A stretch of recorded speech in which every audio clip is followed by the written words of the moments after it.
Alhamdulillah Alhamdulillahi Rabbil Alamin. Nahmaduhu wa nasta'inuhu wa nastaghfiruhu wa na'udzu billahi min shururi anfusina Hey there. wa min Subscribe to my sayyiati channel. a'malina. And also press Man this bell icon. yahdihillahu fala mudilla lahu wa man yudlilhu fala hadiya lahu.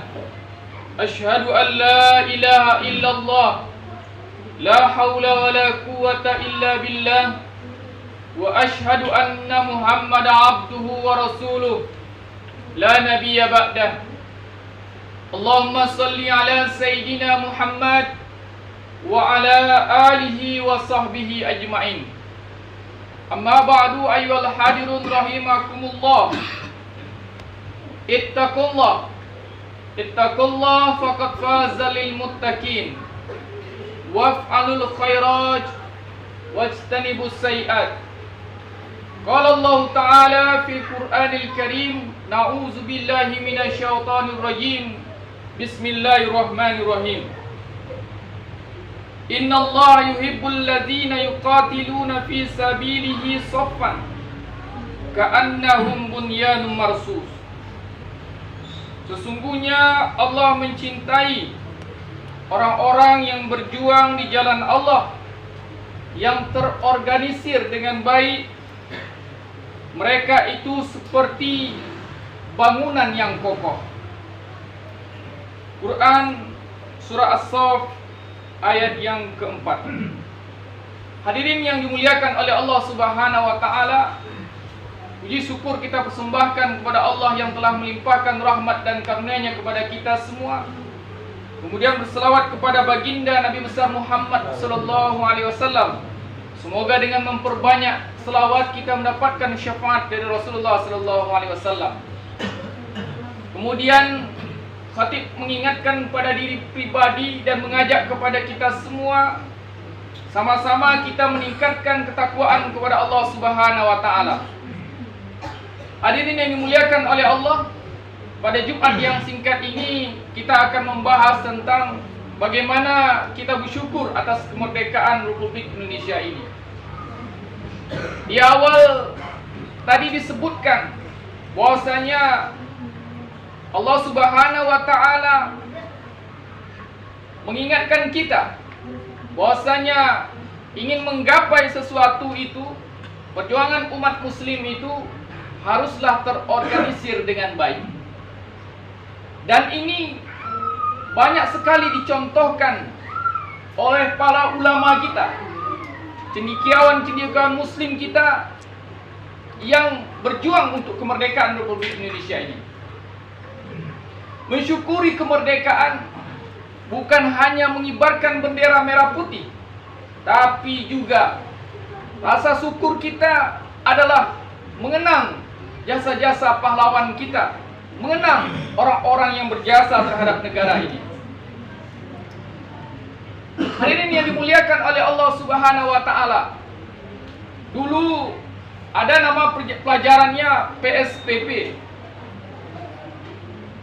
Pendidikan Sejarah Perjuangan Bangsa. Nah, hari ini mungkin kalau kita lihat banyak pelajaran-pelajaran yang sejarah yang telah dihilangkan.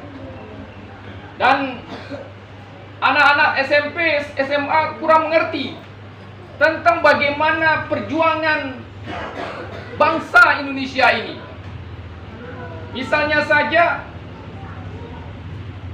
kita hanya tahu dalam sejarah itu adalah yang menjahit merah putih.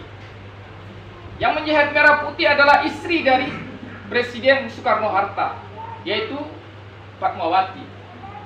Tapi tahukah kita siapa sih sebenarnya yang mencetus, mengusulkan warna bendera merah putih tersebut? Siapa? Dan kita tidak disuguhkan kepada kita sejarah perjuangan bangsa ini. Ternyata hadirin yang dimuliakan oleh Allah Subhanahu wa Ta'ala, ternyata pengusulan merah putih itu adalah usulan dari para ulama-ulama kita yang terdahulu. Kalau kita lihat hadirin yang mulia, dari tahun 1700 sampai 1900 itu tidak ada perlawanan yang terorganisir dengan baik terhadap penjajah yang ada di Indonesia ini. Dulu namanya Nusantara. Tidak ada. Kita terpecah oleh kerajaan-kerajaan, suku-suku, dan lain sebagainya. Maka salah satu tokoh ulama yang bernama Habib Hussein di luar Batang, Jakarta saat ini, yang mengundang seluruh para ulama yang ada di Nusantara ini untuk hadir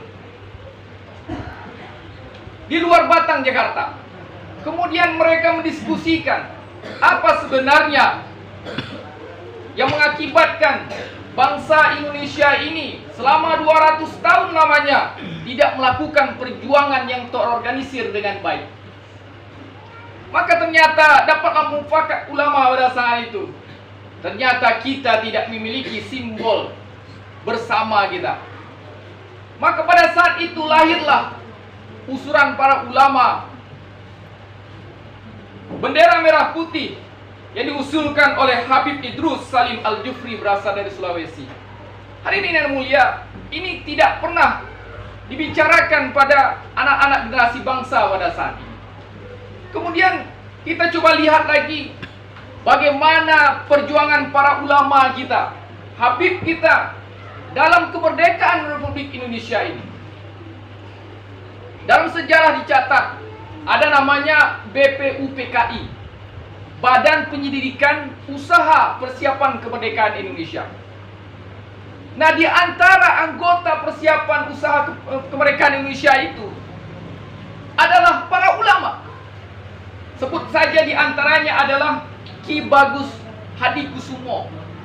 Beliau adalah orang bersahabat dengan Muhammad Idris yang tokohnya Muhammadiyah, Kiai Haji Ahmad Dahlan. Dan pada kemudian akhirnya Ki Bagus Hadikusumo ini menjadi ketua Muhammadiyah yang kelima pada saat itu. Kita lihat lagi dalam panitia BUPPKI itu ada ulama lagi, Kiai Haji Wahid Hasim, yang merupakan ayahanda dari Presiden Republik Indonesia keempat, Kiai Haji Abdurrahman Wahid. Dan kita tahu Kiai Haji Wahid Hasim ini adalah anak dari Kiai Haji Hasim Asari, yaitu pendirinya Nahdlatul Ulama. Ini adalah ulama-ulama besar pada saat itu. Kita lihat lagi ada namanya Haji Agus Salim yang merupakan cendekiawan Muslim dari Sumatera Barat, Bukit Tinggi. Hari ini kita masih melihat jejak-jejak sejarah beliau. Nah, hadirin yang muliakan oleh Allah Subhanahu wa taala.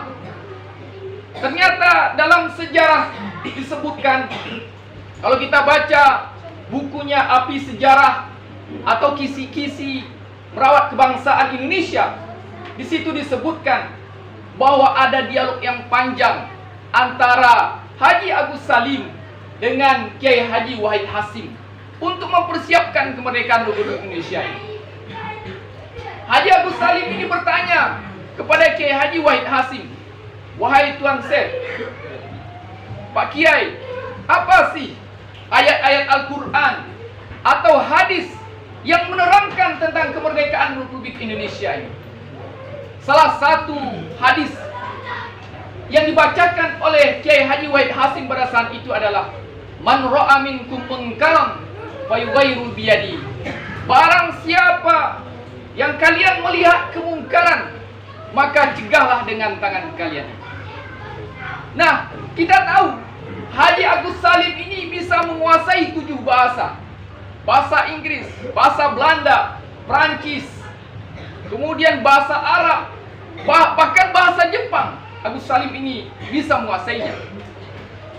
Dan dia punya kemampuan retorika yang bagus, kemampuan untuk mengolah bahasa ini dengan bagus. Maka usulan pembukaan Undang-Undang Dasar 1945 adalah bahasanya Haji Agus Salim. Bahwa sesungguhnya kemerdekaan itu adalah hak segala bangsa, maka penjajahan di muka bumi harus dihapuskan. Itu apa? Itu adalah terjemahan oleh Agus Salim terhadap hadis yang dibacakan oleh Kiai Haji Wahid Hasim. Dan ini tidak dipelajari dalam sejarah anak-anak kita pada saat ini. Kemudian di alinea berikutnya, dalam pembukaan Undang-Undang Dasar 45, ada dibacakan tertulis bahwa sesungguhnya dengan rahmat Allah Subhanahu wa Ta'ala. Kenapa dalam pembukaan tersebut kata-katanya rahmat? Kenapa tidak berkat persatuan Indonesia atau berkat kasih sayang atau berkat dengan dan lain sebagainya? Tetapi dalam pembukaan undang-undang itu, alinea berikutnya Kiai Haji Wahid Hasim mengusulkan berkat rahmat Allah Subhanahu wa Ta'ala. Ternyata hadirin yang mulia, kata-kata berkat tersebut tidak hanya kata-kata aja, tetapi ada makna tersirat di dalamnya. Ternyata Indonesia ini merdeka pada 17 Agustus, itu bertepatan dengan 9 Ramadan. Dalam Islam kita tahu 1 sampai 10 Ramadan itu disebut dengan rahmat. 11 sampai 20 disebut dengan maghfirah dan lain sebagainya. Dan 17 Agustus 1945 itu bertepatan dengan 9 Ramadan. Artinya itu adalah bulan yang diberikan rahmat oleh Allah Subhanahu wa Ta'ala. Hadirin yang mulia, banyak sekali perjuangan-perjuangan ulama kita. Bahkan kita di daerah kita ini, Siak Sri Indrapura, Sultan kita, Sultan Syarif Qasim, yang menyumbangkan 13 juta gulden ke bangsa Indonesia ini, atau setara dengan 64 juta euro, atau setara dengan 1034 triliun hari ini. Dan itu menyamai dengan APBN kita hari ini. Itu belum lagi ditambah dengan usaha Sultan menyerahkan mahkotanya kepada bangsa Indonesia ini. Belum lagi kekayaannya lagi. Bahkan dalam sejarah dicatat, Sultan Siak ini juga bisa menyumbang untuk pembelian pesawat dari Aceh. Hadirin yang mulia, kalau kita lihat sejarah, Sultan Hamengkubuwono hanya bisa menyumbang 6,5 juta gulden, tapi Sultan Siak ini bisa menyumbang 13 juta gulden. Maka hadirin yang mulia, jangan ada lagi stigma negatif terhadap para ulama kita, para habaib kita. Mereka adalah orang-orang yang mencintai negeri ini. Sudah terbukti dari zaman ke zaman. Maka hadirin yang mulia, tidak ada salahnya apabila ada saudara-saudara kita berziarah ke makam para pendahulu-pendahulu yang berbakti kepada bangsa dan negara ini. Hadirin yang mulia, itulah khutbah singkat kita pada saat ini. Semoga ada manfaatnya. Barakallahu li wa lakum fil Qur'anil azim. Wa nafa'ni wa iyyakum bima fihi minal ayati wa zikril hakim. Wa taqabbal minni wa minkum tilawatahu innahu huwas samiul alim.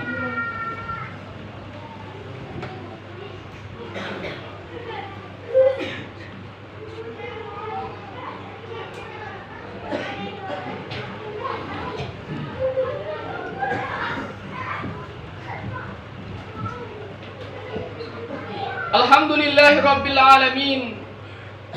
Khalaqal insana fi ahsani taqwim wa anzala sakinati fi qulubil mu'minin. Asyhadu an la ilaha illallah khaliqul alamin wa asyhadu anna Muhammadan abduhu wa rasuluh sayyidul wa'dul amin.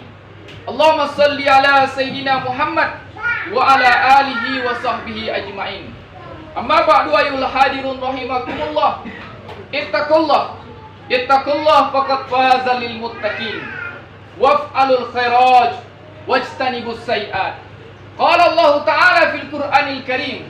Na'udzu billahi samil alim minasyaitonir rajim. Bismillahirrahmanirrahim. Wal 'asr innal insana lafi khusr illa allazina amanu wa 'amilus shalihat wa tawassaw bil haqq wa tawassaw bis sabr. Qala Allah Ta'ala aidan, innallaha malaikatahu yusalluna 'alan nabi.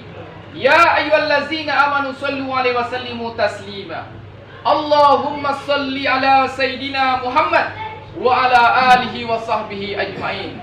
Allahumma ighfir lil mu'minina wal mu'minat wal muslimina wal muslimat al ahya'i minhum wal amwat amwat birahmatika ya arhamar rahimin. Allahumma inna na'udzubika min ilmi la yanfa wa min qalbi la yakhsha wa min nafsin la tasma wa min du'ai la yasma. Allahumma inna na'udzubika min ilmi la yanfa wa min qalbi la yakhsha wa min nafsin la tasba wa min du'ai la yasma. Allahumma taqabbal minna innaka antas samiul alim wa tub alaina innaka antat tawwabur rahim. Rabbana atina fid dunya hasanatan wa fil akhirati hasanatan wa qina azabannar. Walhamdulillahi rabbil alamin. Ibadallah, innallaha ya'murukum bil adli wal ihsan wa ita'izil qurba wa yanha 'anil fahsya'i wal munkari wal baghi ya'izukum la'allakum tadhakkarun. Uzkurullaha la yazidkum wa la zikrullahi akbar. Aqimis shalah. Assalamu alayka ya